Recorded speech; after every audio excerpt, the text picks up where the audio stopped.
Welcome to the IT Career Energizer podcast. For anyone who wants to build and grow a career in IT, develop and improve your strengths and skills, be inspired and motivated by the successes of others, manage your career progression, and achieve your IT career goals. And now, your host, Phil Burgess. Welcome to episode 295 of the IT Career Energizer podcast.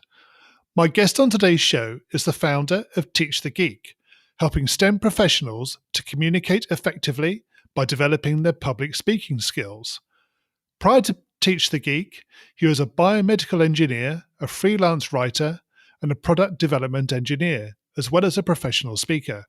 So it's my pleasure to welcome to the podcast, Neil Thompson. Thanks for having me, Phil. So, Neil, I think we should get straight into it. So could you perhaps tell us a little bit about the background to Teach the Geek? Sure. It really all stemmed from when I was working as a product development engineer in the medical device industry. I took this job at this company, and I thought I was going to be a product development engineer. At least that's what they told me in the interview. I thought it was just going to be me at my desk designing spinal implants and possibly doing some testing in the lab. A few months into the job, they told me that I was going to be a project lead. And for those of you that don't know, project lead is essentially a poor man's project manager. I was running the project, and I actually had to give presentations in front of senior management every month on project status. So we're talking the CEO, the chief marketing officer, CTO, anybody with chief in their name was in the audience during those presentations. And those first few presentations that I gave were absolutely horrendous. I was terrible. I didn't know it was possible to sweat that profusely. But there I was having to give these presentations on a monthly basis. And I noticed that a lot of the other engineers weren't that much better at the presentations than I was. We all were a sweaty mess. But I realized that I didn't want to be that way for any preceding presentations, because I didn't want to look like a fool every time I had to give these presentations. I noticed one of the big issues that I had was I would get a lot of questions after the presentation that I thought I had answered during the presentation.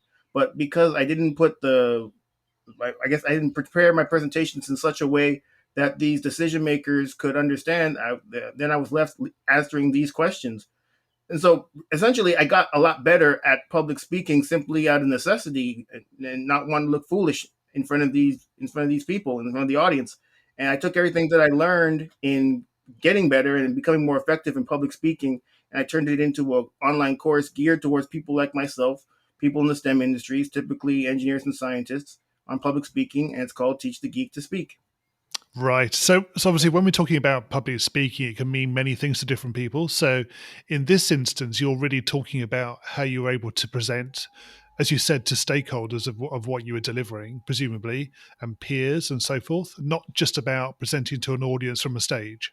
Yeah, I wanted to make it specific to engineers and scientists, people that have a lot of technical expertise and struggle with putting it in such a way that non-technical people, primarily decision makers, can understand. Right. Okay. And presumably, we'll probably come back to it later, but your course is designed to enable people from a STEM background to do that. That's right. Yeah. Great. Okay. Yeah. Well, we'll revisit that later in the interview. But for the meantime, can you maybe share with us a career tip, maybe one that the audience isn't aware of and perhaps should be? Oh, yeah. So I think a lot, especially for someone like myself who has this technical background, who studied engineering in college, we focus a lot on the technical aspects of engineering. No one really talks about, at least when I was in school, the soft skills, those skills that you're going to need when it comes to actually working at a company. It's one thing to learn engineering principles at school, is another thing to communicate them to people in the office, especially people that aren't engineers. And I think a lot of engineers really give that short shrift, and then they're left sitting in their cubicle stewing because some other engineer who actually did think that soft skills were important got the promotion, got the pay raise, and you didn't. But it was your fault. You didn't do the work. You weren't able to communicate properly. You weren't able to network. You weren't able to negotiate properly. I mean, you basically left yourself open to all these troubles, and you didn't have to. And if you had developed your soft skills, I mean, a really great engineer is one that is technically proficient, but also has the soft skills to communicate with with the appropriate people. Indeed. So, do you think that people who come from a more technical background, those courses that support what they do, they don't tend to have that element of developing soft skills? Do you feel that's true? Oh, no question. Unless it's changed since I was in school, and I wasn't in school that long ago. I mean, I graduated in 2002, but back then it was really what we focused on was the actual engineering. It wasn't about how to go through a job interview. I mean, you get all these skills, but eventually you have to go apply for a job. You don't just have this engineering principle knowledge in your mind just to have them. You want to apply them someplace, and so you have to go interview somewhere. And that kind of thing wasn't really promoted or even talked about when I was in school. So all of this stuff you kind of have to figure out on your own. So it'd be really nice if a lot of these schools focus more on those type of skills. I think you're right. Yeah, I think definitely would be, but obviously that may not necessarily be the case at the moment. So, um, what you do, obviously, you enable people to do public speaking. But where else could people go to learn about the soft skills that they need to grow a successful career? I was a member of Toastmasters for a number of years. And for those of you all that don't know, Toastmasters is an international organization whose goal is to essentially help people in becoming more comfortable or more effective at public speaking. I think it's a great forum to practice your public speaking skills. I don't know what it's like now during the pandemic since you're not meeting in person, but when I was a member, this is pre-pandemic, we'd meet in person. So it would be a great opportunity to get in front of people, a supportive audience who actually wants to see you do well and practice your presentations. And as someone who was an engineer, I oftentimes would do presentations that I would actually do at work. So basically, I was testing them in front of this Toastmaster audience to see what I was doing well and what I could improve on. Right. Yeah, that's good. That's good advice. I think that most cities have Toastmasters of some kind or type, don't they, available? So it's definitely worth looking up and finding out where your nearest Toastmaster group is. Absolutely. For about 3-4 years, I was a member, and no matter where I was living, I found a Toastmasters group in the area. Yeah, exactly. Good. Okay. So, Neil, can you share with us your worst career moment and what you learned from that experience? Absolutely. It was when my project got canceled. So that same company that I was working at as a project lead, as I mentioned, those first few presentations weren't all that great. I got a little better over time, but really the motivation or the catalyst for Teach the Geek is when my project got canceled.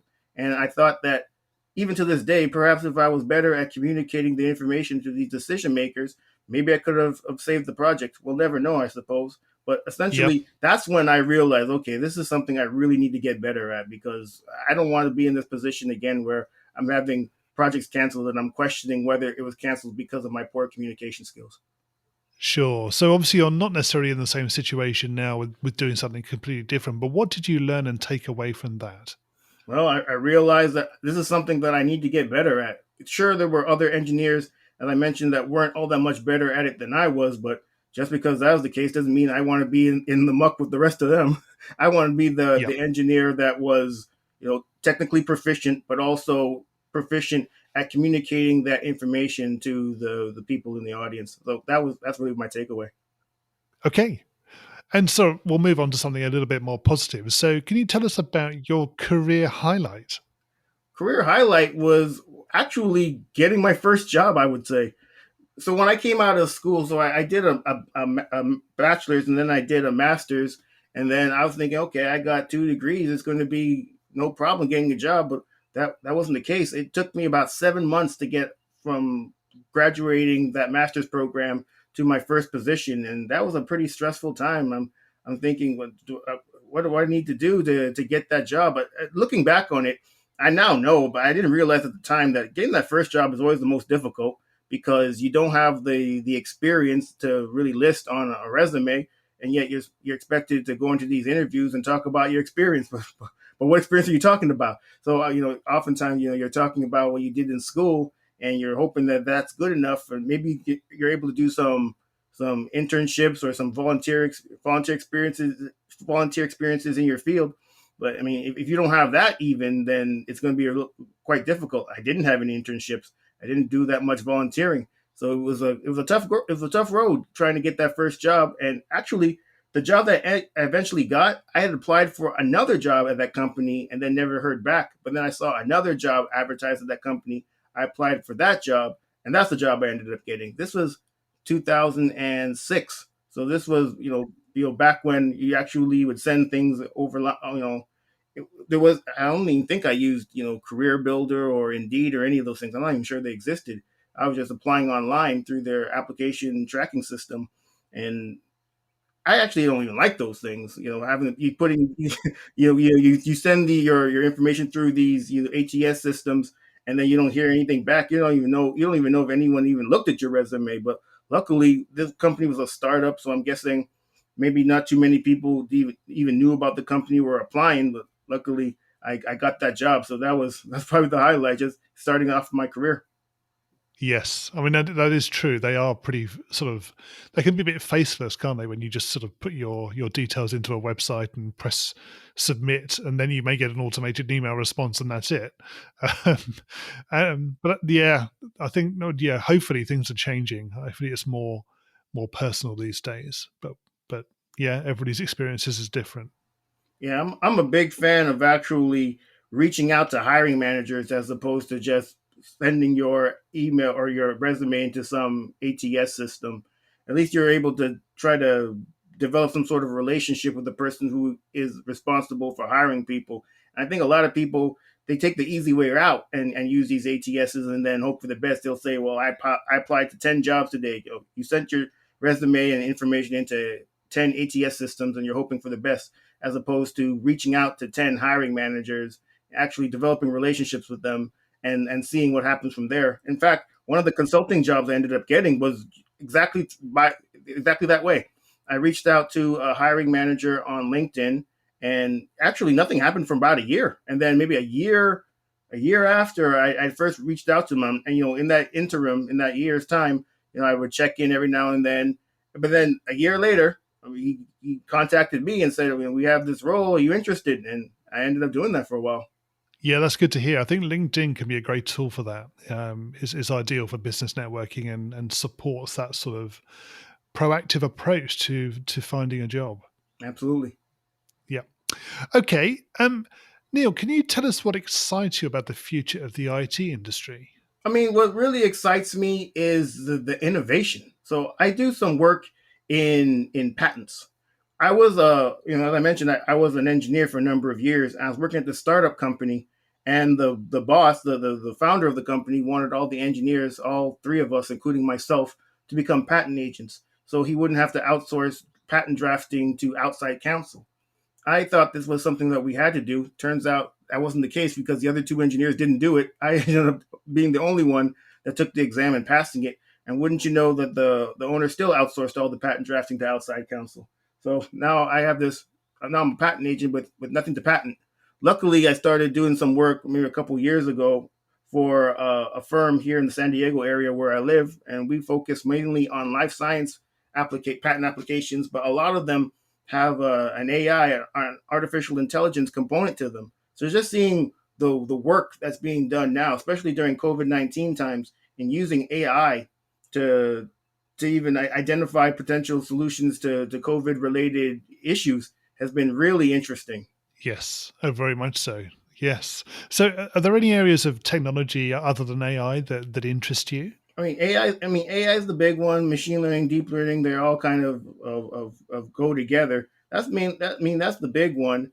And in addition to AI, I'd say a lot of data science type work has been really interesting to me too.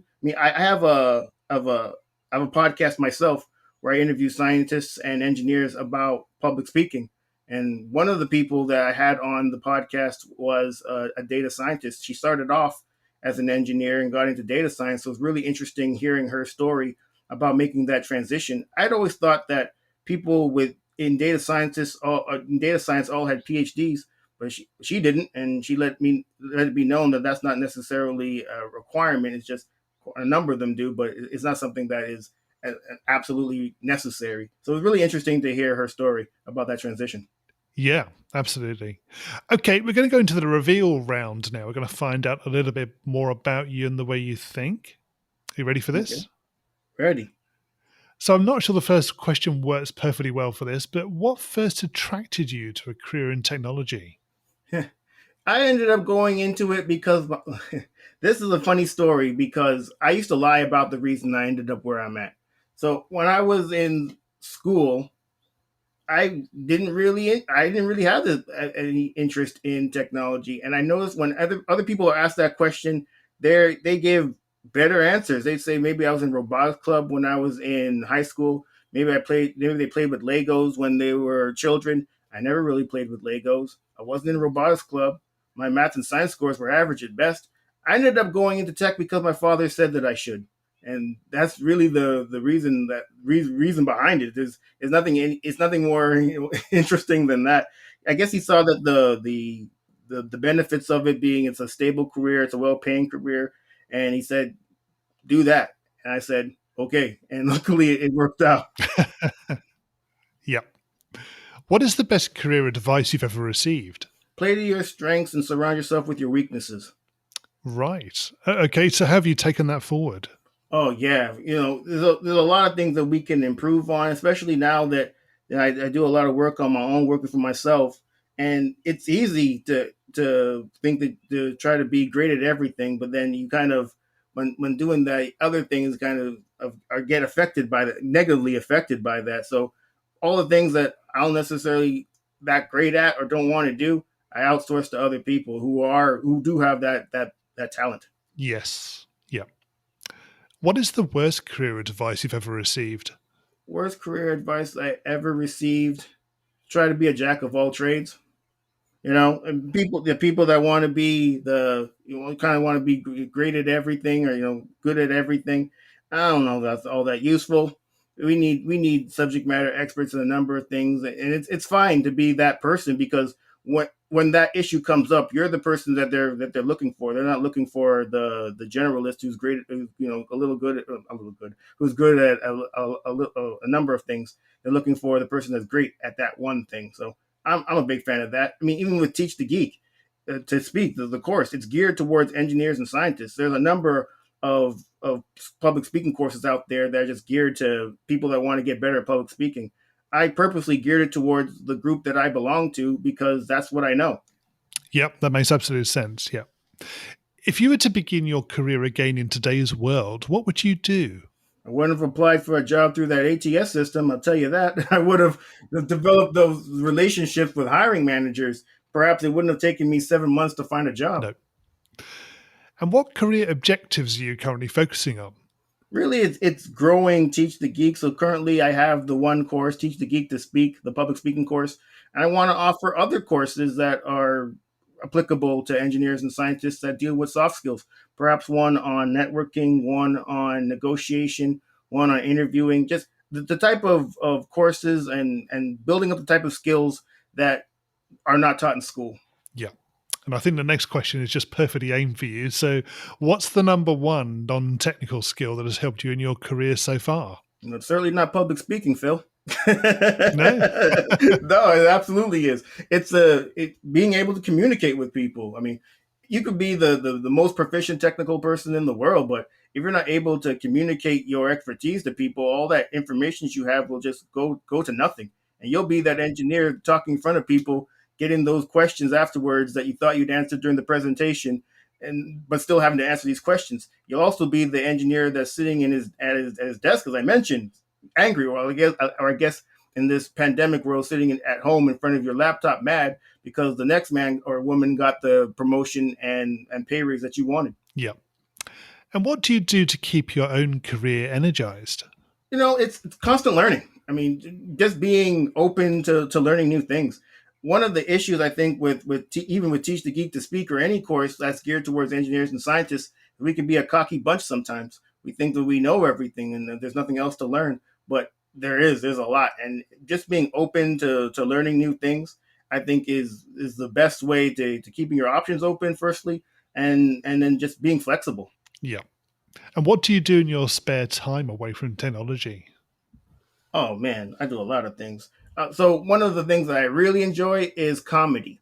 A couple of years ago, I actually took a stand-up comedy course at the comedy store. It's a pretty famous comedy club here in the San Diego area. It was founded by Sandy Shore, who is the mother of Pauly Shore. He was actually an actor. I don't know if he acts anymore, but I did a stand-up course essentially. I think it was about 6 weeks, and at the end of every class, we'd actually get up in front of the class and tell jokes. Stand-up comedy, honestly, like stand-up comics are my most favorite public speakers, because to do that job well, you have to obviously be comfortable in front of an audience. You have to engage in the audience, but not only that, you have to be funny. That's very difficult to do, and even just being in front of people and seeing that maybe the crowd isn't going with what you're doing and having to make adjustments on the fly. It's an excellent training for any type of public speaking you have to do. Yes, absolutely.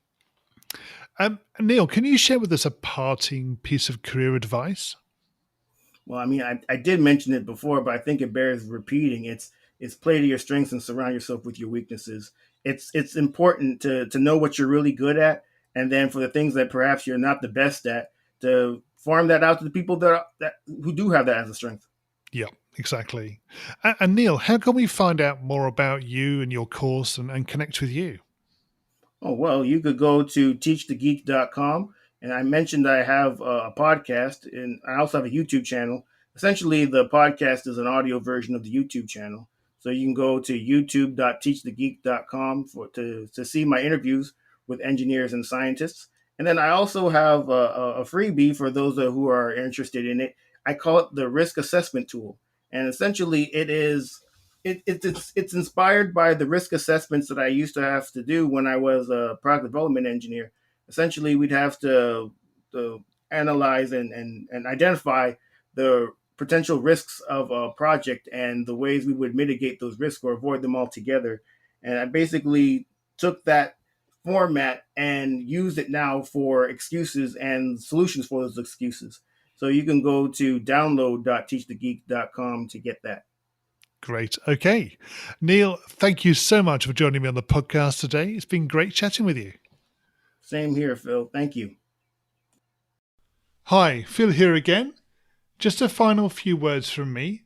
Firstly, I'd like to thank my guests for sharing their career tips, experiences and insights with us on the show today. As you probably know, there have been more than 200 guests on the show so far, and I'm continuing to try to attract new guests that can provide great insights to all of us. However, to enable me to do this, I need to ensure that the podcast continues to grow and reach an extended audience. And you can help me in doing this by subscribing to the show and providing a rating and review in whichever platform you listen to. Thanks again for your support, and until next time, have a great week. Thanks for listening to the IT Career Energizer podcast. To find out more about building a successful career in IT, visit itcareerenergizer.com.